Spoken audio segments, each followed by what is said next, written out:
This is the Mokwheel Obsidian ST, ST standing for step through. It's a big e-bike, it's fast, it's got lots of range, and coming in at $2,300. But what do you get for $2,300? Is it worth it? Well, we're gonna find that out in today's review. Plus, I'm gonna take you out for a ride here in just a few minutes, and we're gonna test it out. We're gonna see what we can do as far as top speed. I'm gonna do a full speed brake test to see how well these hydraulic brakes work. We're gonna also take it off-road. We're gonna see if we can find a hill or a mountain to ride up, go in some grass, and much more. So stick around for that test ride. But first, I wanna start things off with features and specs. We're gonna find out exactly what we're working with here on the Mokwheel Obsidian ST. So let's go ahead and get started. Now for our motor, we have a Mokwheel branded 48 volt, 750 watt motor. Now it's also got 1,000 watts as its continuous rating, and 1,300 watts is the peak rating. And that's gonna help you get up hills and things like that when you need a little bit of extra power. Powering this beast is a UL certified 48 volt, 19.6 amp hour lithium ion battery. And it's built right here into the frame. Now they do give you a set of keys, which you can use the key right here to remove the battery. If you're, say, at a restaurant and you need to do a little charging while you're eating, you can bring the battery inside, charge it, and leave the bike outside.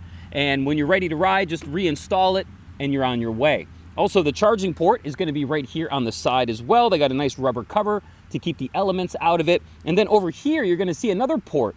This is for an inverter. You can actually use an inverter on here. They even have solar charging. Check out their website. I'll put some links below for all the different accessories that you can get. So if you're out on a sunny day like today, you don't need a plug to plug it in. Just set up the solar charging, plug it into the bike, and it's charging while you hang out at the beach or at the park. That's pretty cool. Now, as I've said, the Mokwheel Obsidian ST is a big e-bike, and I would fully expect it to weigh in at over 100 pounds, easy, but it doesn't. It only weighs 77 pounds, and the big reason why is because they used a lot of aluminum to construct this bike.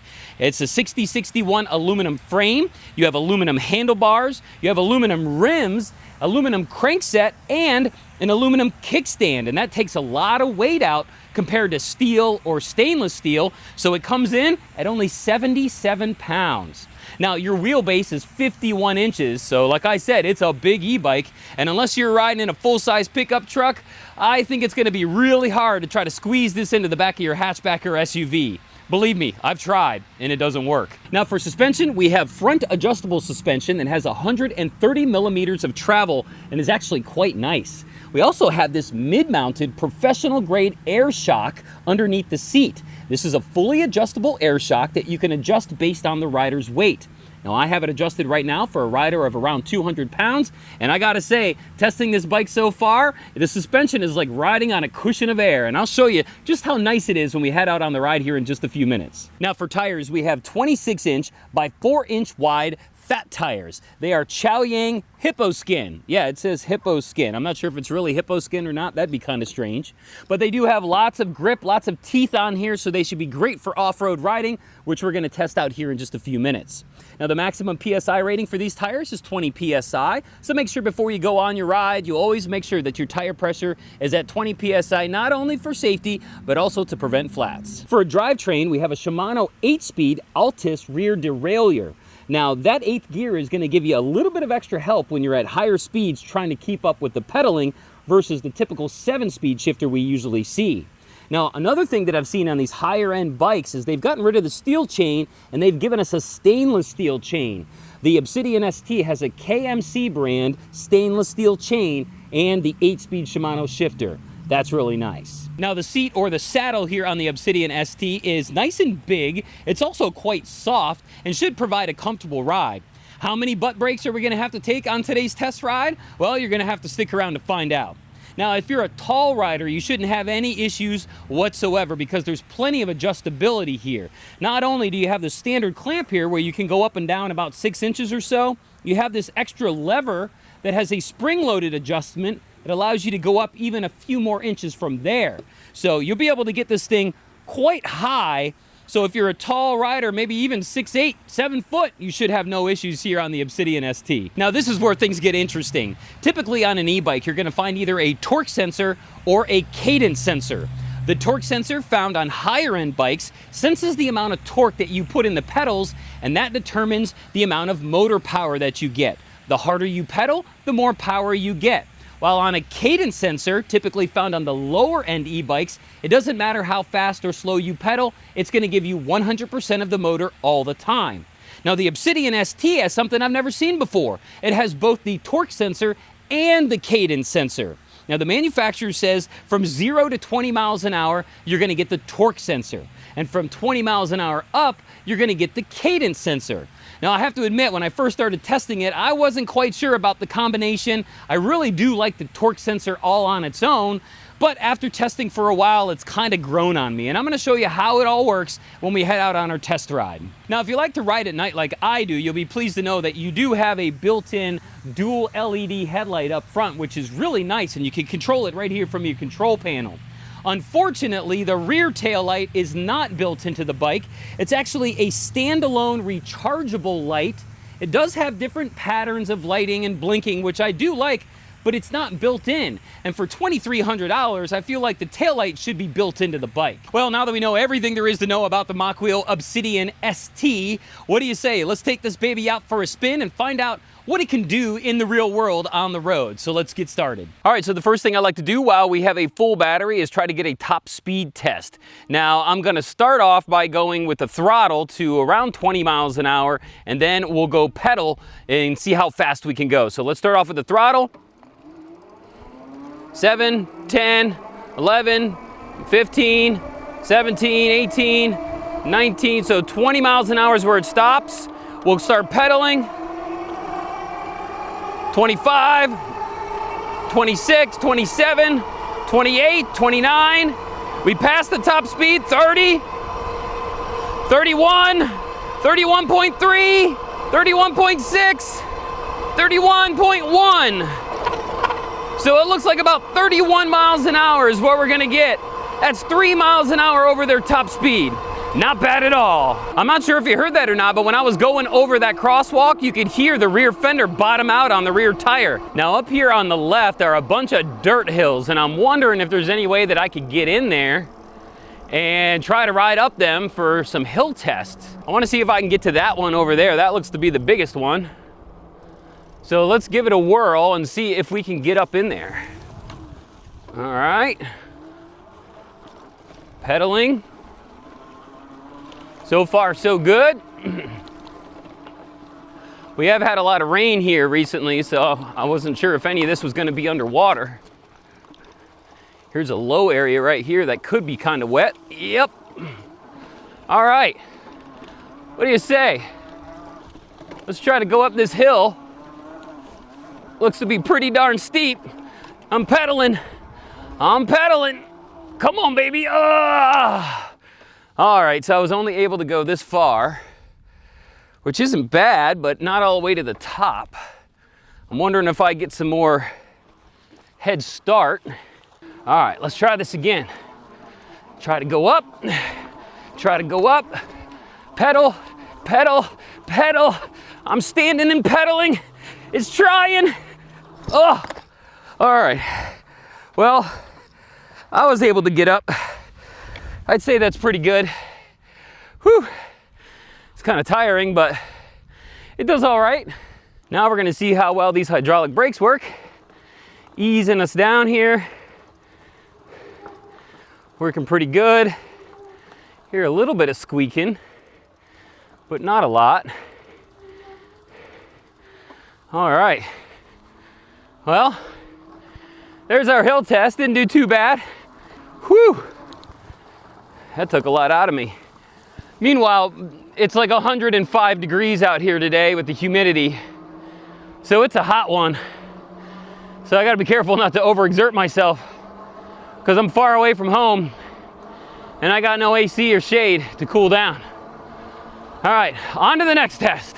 All right, so at the beginning of the video, I was telling you that this has a cadence sensor and a torque sensor, a combination of the two, and that the manufacturer says from 0 to 20, you get the torque sensor, and from 20 up, you get the cadence sensor.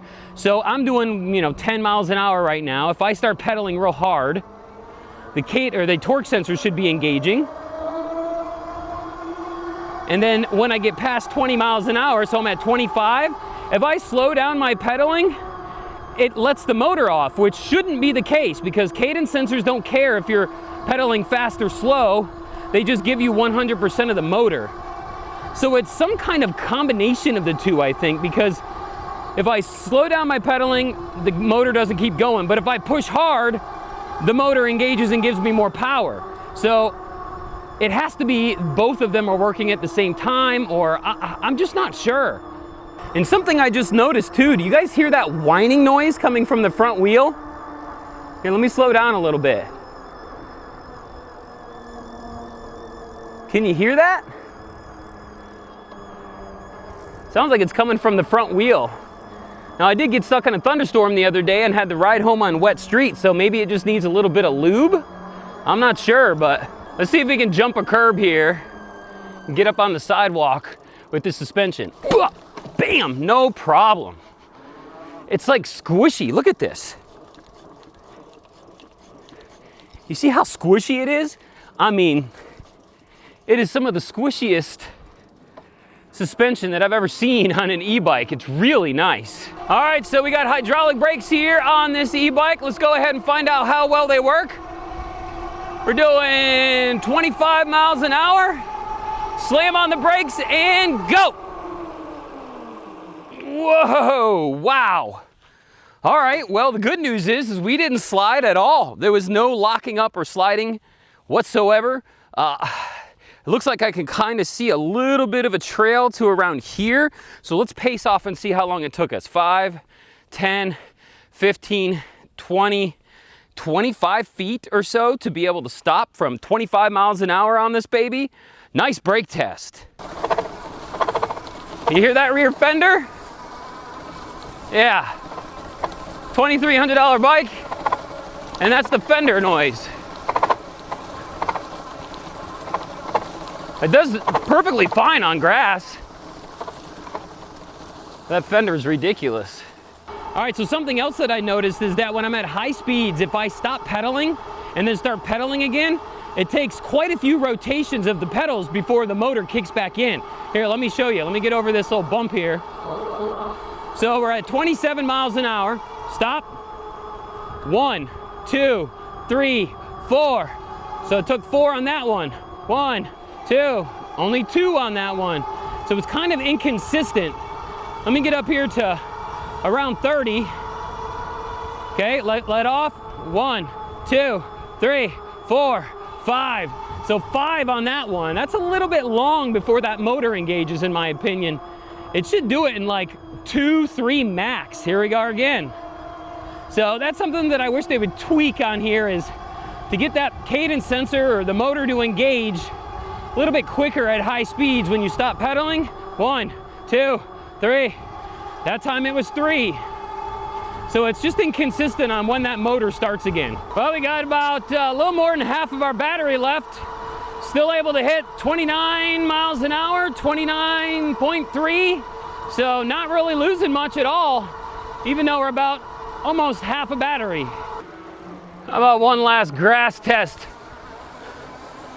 Oh, heck yeah. You can't even feel it. All right. Woo. Okay, let's go ahead and find out what kind of range we got on today's ride. So we'll pull it up.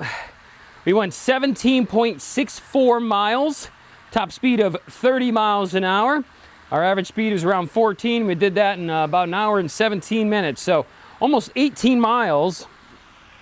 And let's go ahead and take a look at the battery that we have left. And it is over halfway by far. You got probably 2 or 3 extra over half. So we're able to get, what, 18, 19 miles here and still have over half a battery. I mean, you should definitely be able to get 40 miles on this, even pedaling and riding like I was today. Remember, I was riding fast at 30 miles an hour. I was riding off-road. I was riding up hills. I was really putting this battery to the test. And I was able to get almost 18 miles and still have over a half a battery life. So I'm super stoked about that. So good range test today.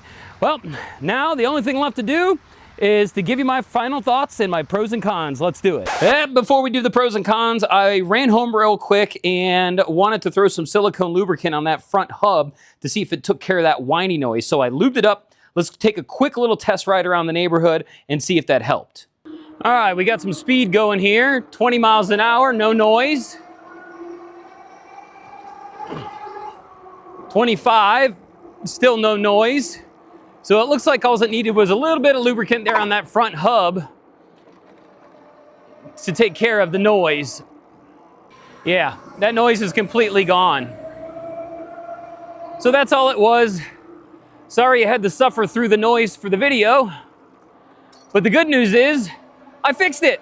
All right, well, now that we've taken care of that annoying whine, now it's time to get to the pros and cons. Let's go. All right, now there's some things that I think they did really well here on the Obsidian ST and a few things that they need to do better on. And let's go ahead and start off with the things that I think they did well. Number one is gonna be the build quality. They only used high quality materials here, from the hydraulic brakes, to the wheels, to the aluminum frame, to the professional grade air shock. It's just all really, really nice. And it's something that you should expect on an e-bike that costs 2,300 bucks. Number two is gonna be the top speed. They rated it at 28 miles an hour, but I was able to pedal this thing up to 31 miles an hour, which is awesome. Anytime you can exceed the rated top speed, that's a pro in my book. Number three is going to be that suspension. Both the front and the mid-mounted air shock here do a great job at cushioning your ride in almost any condition. Whether you're jumping off curbs or riding off-road, it doesn't matter. The suspension does a really nice job of giving you a nice, comfortable ride. Number four is gonna be the paint job. I love this desert camo color here. I'm not sure if I would like the blue or the red and black as much as I do the desert camo. So great job on the paint job here on the Obsidian ST. My next pro is definitely gonna be the tires. Not only do they give you a little bit more cushioning to complement the suspension that we have, they also have really good grip when you're going off-road. So if you're gonna be doing some trail riding or off-road riding, the little grippies, the little tread and nubbies that you have on these tires does a great job of making sure that you still have grip even in the slipperiest of conditions. And last but not least, I'm gonna have to give a pro to these brakes. Anytime you can get hydraulic brakes over mechanical brakes, that's a pro. And these Tektro hydraulic brakes do a really good job of slowing us down and stopping us when we need to. They performed well during our brake test, and I just think that anytime you can get hydraulic brakes, that's a pro. All right, so let's talk about some things that I think that they could do better. Number one has to be these fenders. For a $2,300 e-bike, having plastic, rattly fenders is definitely a con. It's something that Mokwheel, you've got to take care of. You can't be charging $2,300 for a bike and give some really cheap plastic fenders. That's no good. The other con that I've got, and it's not really a con, I'm still trying to figure it out, is I'm not a fan of the torque and cadence sensor combo. I'd much rather have a torque sensor only on a bike of this stature and of this price point. So maybe get rid of the cadence sensor and just make this a torque sensor, but that's just my personal opinion. My third con has got to be the delay in the engagement of the motor when you're pedaling at high speeds.